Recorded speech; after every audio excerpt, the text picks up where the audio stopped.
Alright, so we'll be looking at the next bone right here, which we'll be talking about its anatomy.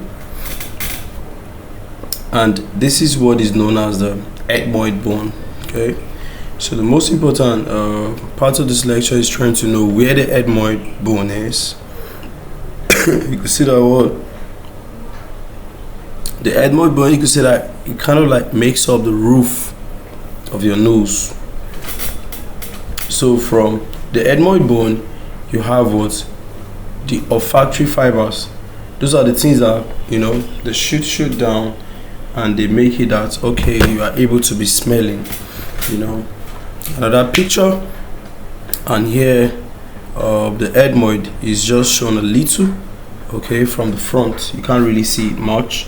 So what you can actually see much is when you actually viewed from under. So ethmoid bone, we said that location is situated at the midline of the anterior cranial base between the two orbits.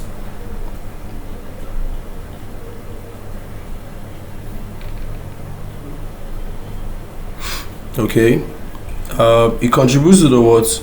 Roof of the nasal cavity, just like I was saying.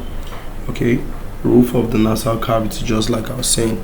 So key features include, you have the Cribriform plate, which is a horizontal plate with tiny foramina for what? Olfactory nerves. We have the Crista galli. Okay, we have the perpendicular plate and also what? The Ethmoidal labyrinths. Okay, so articulations. Just trying to look at the different types of bones that this bone will join with. Okay, so superiorly joins the frontal bone, at the back sphenoid bone, you know, at the front nasal bone, at the sides maxilla and the lacrimal bones, and also the vomer bone inferiorly. So function, it actually forms part of the nasal septum and the lateral nasal walls. It houses the ethmoidal sinuses and aids in air filtration and resonance. So it provides passage for olfactory nerves and is very important in smell. Also contributes to the orbital structure and also the overall stabilization. So it could be affected by what?